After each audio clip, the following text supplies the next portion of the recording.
السلام علیکم ورحمت الله وبرکاته. ملګرو دوستانو، تاسو به روغ جوړ یې، د صحت په جامه به یې الله هم روغ جوړ او د صحت په جامه لره.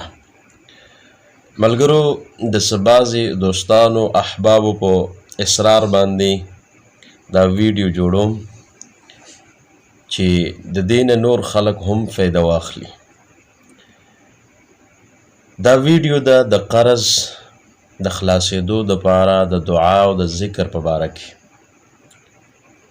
قرض یو داسې شی دی چې دا په انسان باندې ډېر لوی بوج او چې د کم انسان په سینه کې او زړه کې ایمانی او هغه په دې نیت باندې دا قرض واخلي چې یاره دا به زه ادا کوم، نو دا د داسې انسان دپاره ډېر لوی بوج او په هغه باندې ډېر لوی غمي. او حدیث کې راځي چې کوم سړی په دې نیت باندې قرض واخلي چې دا به ادا کوم، الله تعالی د هغه دپاره اسانی پیدا کوي. او نبی پاک صلی الله علیه و آله وسلم هم فرمایي چې تاسو د قرض اخیستلو نه ځان وساتئ. چې ډېر سخت ضرورت نی نو قرض هغه مه اخله، چې ډېره مجبوري شي نو قرض دې سړی واخلي.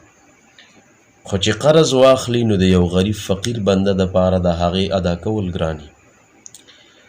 د دې د اسانۍ دپاره د دې قرض د ادایګۍ دپاره مونږ ته زمونږ پیغمبر محمد رسول الله صلی الله علیه و آله وسلم مختلف اذکار ښودلي دي د اسانۍ دپاره.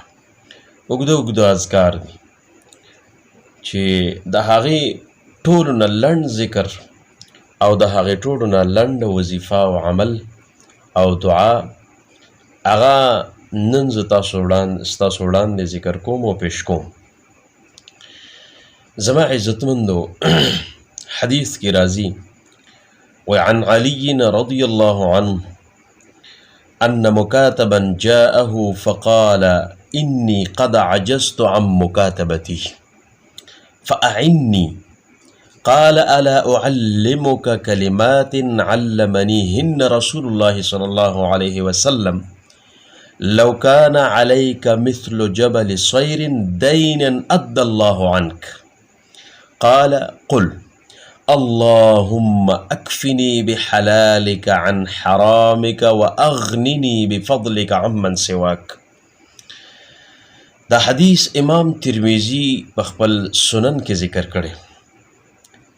حدیث بعضې سندونه هغه کمزوري دي، خو څه شواهد د سندونو د هغې د وجې نه دا حدیث امام ترمذي حسن ګرځولی دی او په دې کې ورسره امام البانی هم موافقت کړی دی، هغې ورته حسن ویلی دی. اگر چې امام حاکم دې ته صحیح حدیث ویلی، خو دا حدیث حسن دی، په نورو سندونو سره دا صحیح ثابت دی. د دې حدیث معنا دا ده، علی رضی الله عنه نه روایت دی چې هغوی له یو مکاتب غلام راغی. مکاتب غلام کم غلام ته ویلی کېږي؟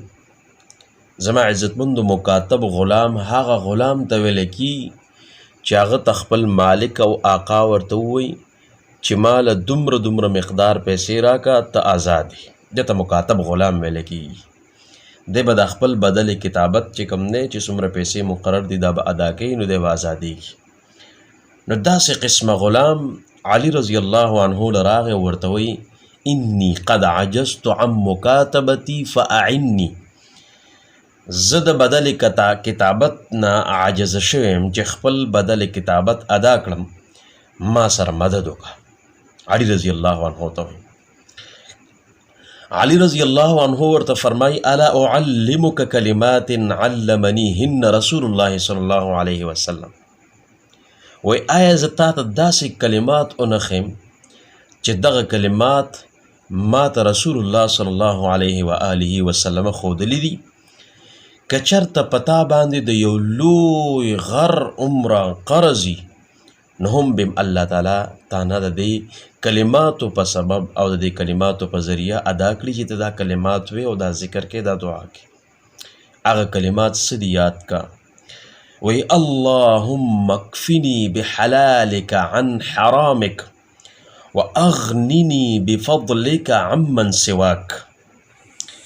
اللهم اکفنی، یا الله زما ټول ضرورتونه د حلال رزق نه پوره کړه. اللهم اکفنی بحلالک عن حرامک، او د حرامو نه بچ کولو سره سره د خپل فضل او کرم نه ما د خپل ځان نه علاوه د هر چا نه بې نیازه کړه، د هر چا نه مې بې نیازه کړه چې چاته مې ضرورت رانشي.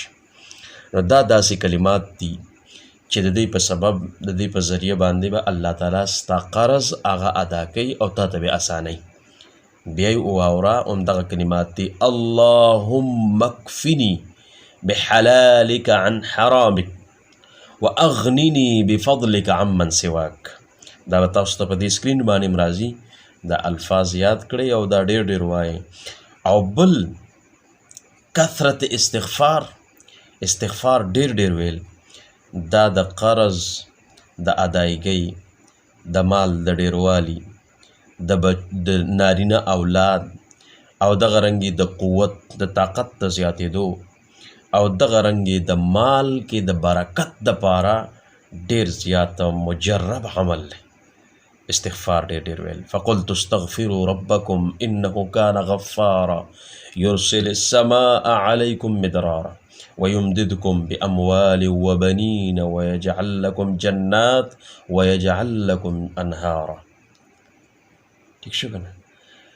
نبی نوح علیه السلام څه فرمایي؟ ما د خپل قوم ته ویل چې تاسو استغفار وایئ، د دې استغفار په برکت به الله تعالی تاسو باندې بارانونه راووري، الله تعالی به ستاسو مالونه زیات کړي، الله تعالی به تاسو له نیکان بچي درکړي، الله تعالی به ستاسو دپاره جنتونه، باغونه او نهرونه چې کوم دی نو جاري کړي، باغونه نهرونه ابه جاري کړي، مانه ستا په مال کې او برکت واچي. نو استغفار ویلو سره هم د قرض د ادایګي اسانیږي او الله تعالی د هغې د اسانولو دپاره بندوبست کوي. نو الله تعالی دې زموږ او ستاسو قرضونه هغه خلاص کړي او الله دې موږ چاته نه محتاجه کوي. الله تعالی دې زموږ ټول حاجات، ضروريات شرعیه د خپلو غیبي خزانو نه پوره کړي. والسلام ورحمة الله وبرکاته.